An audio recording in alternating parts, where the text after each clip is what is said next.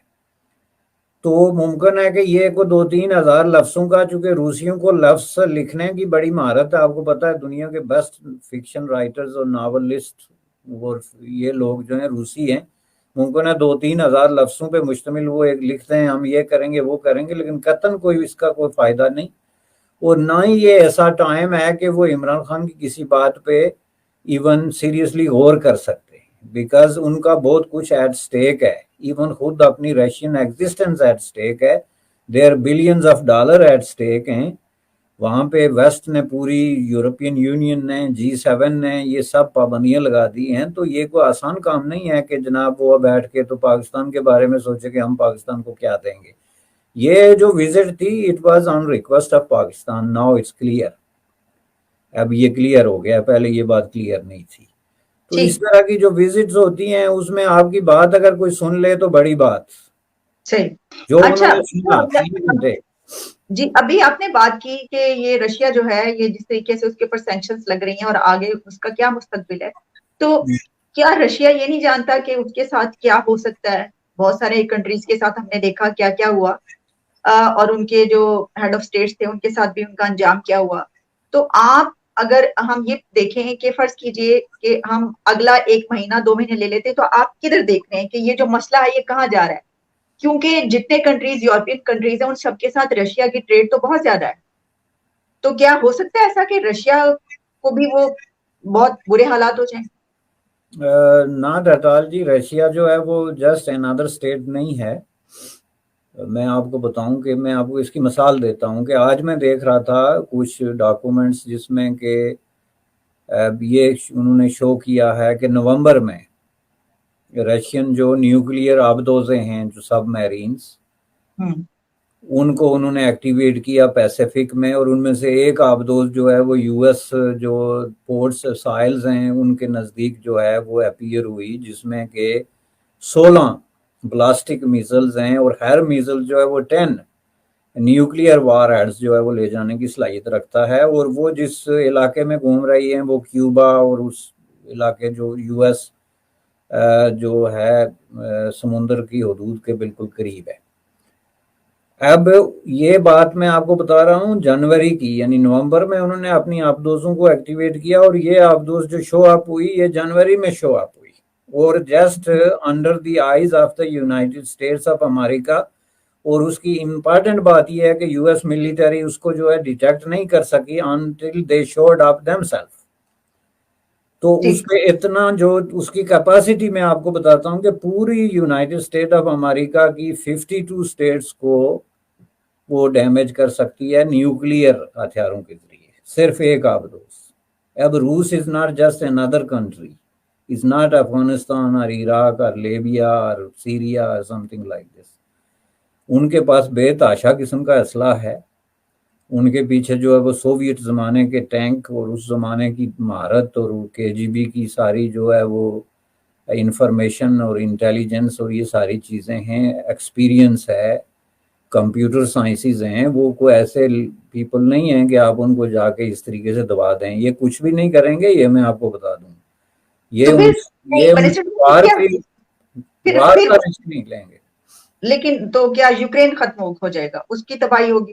اس Ukraine میں Russia جو کچھ حاصل کرنا چاہتا ہے وہ آلموسٹ، تو ابھی بھی آج دیکھیں نا کہ آفیشلی تو آج کہہ رہے ہیں نا کہ اٹیک کی ہے روسی فوجوں نے، لیکن انہوں نے جو ہے وہ پہلے ہی جو 2 ریپبلکس ہیں ان کو تسلیم کر کے یوکرین کو تقسیم کر دیا۔ ان کا جو پرپس تھا کہ وہاں پہ جو رشین سپیکنگ پاپولیشن کی پروٹیکشن کا سوال ہے، یا یوکرین کی سرزمین پہ اپنے مفادات جو اسٹریٹجک ملیٹری ہیں ان کو محفوظ کیسے بنایا جائے، اس میں تو آلریڈی کامیاب ہو چکے۔ اب مسئلہ یہ ہے کہ وہ کیا اس کا ریٹیلیشن کیا ہے۔ تو ریٹیلیشن میں آپ کو بتا دوں کہ یہ نیٹو کسی صورت میں ان کو اٹیک نہیں کرے گا، اس لیے کہ اس کے جواب میں ان کو بہت بڑی مشکل کا سامنا کرنا پڑے گا۔ روس is not a super power, is not a Soviet union, لیکن وہ اس کے پاس آج بھی اتنا اسلحہ ہے، فوج ہے، نو ہاؤ ہے، اسکل ہے، کہ یہ ان کے لیے ایک بہت بڑا پرابلم بن سکتا ہے۔ اس لیے یہ ایک اس کو لو پروفائل قسم کی لو انٹینسٹی وار جس کو کہتے ہیں، اور زیادہ تر اگر پراکسی کہہ لیں اس شکل میں یہ اس کو لڑتے رہیں گے۔ اکانومی کے حوالے سے روس کو جو ہے وہ سخت قسم کی پرابلم میں ڈالیں گے، یہ پابندیاں وغیرہ دوسرا تیسرا، لیکن اس میں بھی ڈیپینڈ کرتا ہے کہ اس میں چین کا رول کیا ہے۔ چین کو ظاہر ہے الٹیمیٹلی طے کرنا پڑے گا کہ وہ روس کے ساتھ ہیں یا امریکہ کے ساتھ ہیں، وچ از آبویسلی کہ اب ظاہر ہے بہت ہی مشکل ہے کہ وہ امریکہ کے ساتھ ہوں گے۔ تو اگر چین بھی ان کے ساتھ ہے، 2 ویٹو پاورز ہیں، 2 اپنے خطے کی بڑی ملٹری پاورز ہیں، تو ان کو آپ اس طریقے سے ڈرا تو نہیں سکتے نا یہ چھوٹے ملکوں کی طرح۔ تو اس میں ظاہر ہے یوکرین سفر کرے گا، اس کا نقصان ہے، از ویری انفارچونیٹ، اور یہ تاریخ میں ہمیشہ ہوتا آیا ہے کہ چھوٹی قومیں چھوٹے جو انڈیا ہے اس کا سٹینڈ ہم نے دیکھا۔ آپ کو کیا نظر آ رہا ہے؟ انڈیا کیونکہ بہت اسٹرانگ لائے رشیا کا، ولادیمیر پوٹن وہاں سے ہو کر آئے، ابھی پھر جو ان کے ایگریمنٹس ہوئے اور S-400 یہ سب کچھ، لیکن ان کی طرف سے کوئی ایسا سٹینڈ ہمیں نظر نہیں آیا کہ انہوں نے رشیا کی سائڈ لی ہو۔ انہوں نے کہا کہ جی جنگ نہیں ہونی چاہیے۔ آپ کیسے دیکھ رہے ہیں؟ اور کیا اس میں ایک اور بات بھی آپ شامل کر لیجئے گا کہ یہ جو بات کہی جا رہی ہے کہ کیونکہ پاکستان جو ہے وہ امریکہ سے دور ہوا اور جو انڈیا ہے وہ اس کے نزدیک ہو رہا تھا امریکہ کے، تو اس وجہ سے پھر یہ ہمیں نظر آیا وائس ورسا کہ اب امریکہ پاکستان نے کہا کہ چلو ٹھیک ہے پھر ہم رشیا کے قریب چلے جاتے ہیں، اور رشیا نے بھی کیا یہ سوچا کہ ٹھیک ہے اگر وہ ان کی طرف جا رہے ہیں تو ہم پاکستان کو کہتے ہیں آ جائیں۔ اس پہ آپ کیا اس ساری؟ یہ بات آپ کی بڑی حد تک درست ہے جی، پریکٹیکلی یہی ہے، بلکہ یہ ایک وقت میں ایون سوویت یونین نے بھی ایسے کیا تھا کہ پاکستان کے لیے اوپننگ کر دی تھی کولڈ وار کے دوران۔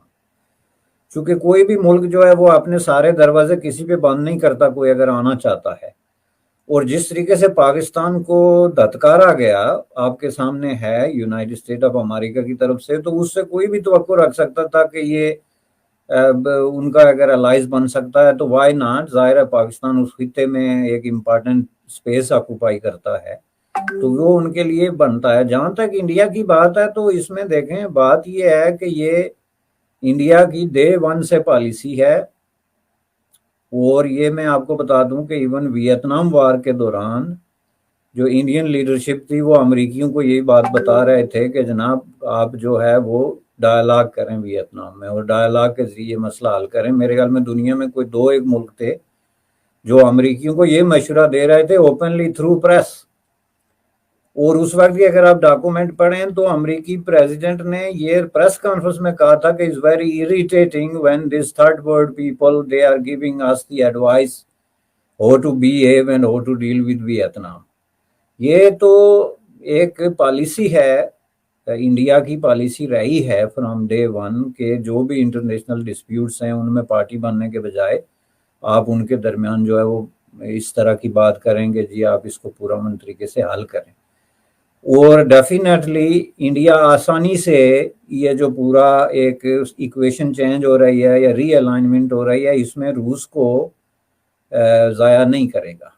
اس کی میں وجہ آپ کو یہ بتاتا ہوں کہ روس کو انڈیا میں ایک بہت بڑا ایسٹ سمجھا جاتا ہے. وہ بہت سارے معاملات میں روس پہ ڈیپینڈ کرتے ہیں. انہوں نے بہت سارا اسلحہ لیا ہوا ہے جو سوویت یونین سے اور بعد میں رشیا سے بھی.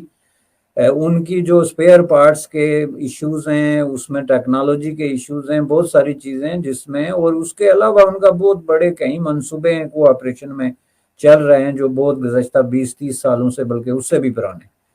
تو وہ یہ نہیں کریں گے کہ وہ یکدم امریکہ کے لیے جو ہے اس طرح کا ڈیسیجن کریں کہ وہ روس کو ضائع کر دیں. Just take an example of Pakistan. اگر پاکستان یہ سوچ سکتا ہے کہ وہ اس ری الائنمنٹ کی پالیٹکس میں غیر جانبدار رہے گا اور وہ کہہ رہا ہے کہ میں چین اور امریکہ کے درمیان غیر جانبدار رہوں گا حالانکہ چین کا آپ یہ سمجھ لیں کہ اس وقت پاکستان کی آکسیجن لائن ہے سی پیک کے حوالہ ہو یا نہ بھی ہو. وہ ایک ایسا ملک ہے جس پہ پاکستان مختلف حوالوں سے ٹوٹلی ڈیپینڈنٹ ہے. لیکن اس کے باوجود اگر عمران خان یہ ہمت کر سکتا ہے کہ وہ اوپنلی کہہ رہا ہے کہ میں جی غیر جانبدار رہوں گا یہ رہے گا یا نہیں رہے گا وہ تو ایک ٹیسٹ اور ٹرائل کا ایشو ہوتا ہے.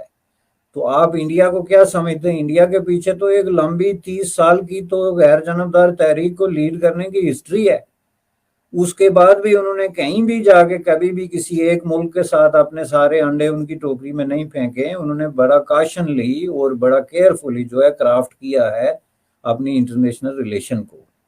تو میں نہیں سمجھتا کہ یہ اس طریقے سے اس میں جو ہے وہ پھنسیں گے. جہاں تک ان کی الائنمنٹ ہے ادھر کوارڈ کے ساتھ یا یونائٹڈ اسٹیٹ آف امریکہ یا ساؤتھ انڈین سی میں اس پہ بات ہو سکتی ہے. ڈیفینیٹلی اس میں جو موجودہ گورنمنٹ ہے اس نے بہت زیادہ جھکاؤ کیا ہوا ہے جس میں بہت سارے انڈین اس پہ ضروری نہیں کہ ایگری کریں. There are millions who would disagree strongly about that. چونکہ انڈیا کی بنیاد جس پالیسی پہ جو اٹھان ہے وہ بڑی سوچی سمجھی اور اس کے پیچھے پنڈت جواہر لال نہرو اور اس طرح کے بڑے بڑے دماغ جو ہیں ان کی کئی سالوں کی محنت کا نتیجہ تھا. اس کو اتنی آسانی سے ری فوکس نہیں کیا جا سکتا. لیکن اس میں امپارٹنٹ بات جو ہے جو کہ آپ کا کہہ رہی ہیں آخری سوال ہے وہ کشمیر والی ہے جو کہ پرائم منسٹر نے باقول آپ کے اٹھایا ہے. ابھی یہ جی جو تفصیلات سامنے آ رہی ہیں اس میں انہوں نے کہا ہے کہ لگ ایسا رہا تھا کہ کشمیر کا مدعا نہیں اٹھے گا وہاں پر لیکن انہوں نے کشمیر کا اسلامو فوبیا کا وہ جو ان کے فیوریٹ مدعے ہیں وہ سب اٹھائے ہیں. تو اس میں اسلامو فوبیا کا تو ٹائم ویسٹر کا ہے نا جو انہوں نے جو 3 گھنٹے میں سے 2 گھنٹے تو ادھر چلے گئے نا اسلامو فوبیا. تو انہوں نے کشمیر پہ وہی بات کی ہوگی کہ جی موجودہ حکومت جو ہے یہ RSS کی ہے اور ان کے آباء و اجداد جو ہیں وہ ہٹلر سے متاثر تھے اس لیے ان سے کوئی بات نہیں ہو سکتی. یعنی پوٹین صاحب اب انڈیا میں جا کے حکومت چینج کریں تو پھر ہم اس پہ بات کریں گے. یہ ان کی ریکویسٹ جو ہے وہ ہوئی ہوگی جس پہ پوٹین بڑا حیران ہوا ہوگا کہ یہ رجیم چینج کی بات تو میرے خلاف بھی ہو رہی ہے کہ آج کی سب سے بڑی خواہش تو یہ ہے کہ روس سے کسی طرح پوٹین کو نکال دیا جائے. لیکن سر مزے کی بات یہ ہے کہ پوٹن کو یہ بھی پتا ہے کہ عمران خان کے بھی رجیم چینج کی بات ہو رہی ہے اسی وقت. ادھر یہ بھی ہو رہی ہے بلکہ یہ ایسا نہ ہو کہ سچ ثابت ہو جائے کیونکہ پہلی دفعہ اپوزیشن جو ہے اس کے کوئی ریڑھ کی ہڈی ہمیں نظر آ رہی ہے تو ایسا نہ ہو یہ بھی سچ ثابت ہو جائے اور it's not something totally impossible. This is the most critical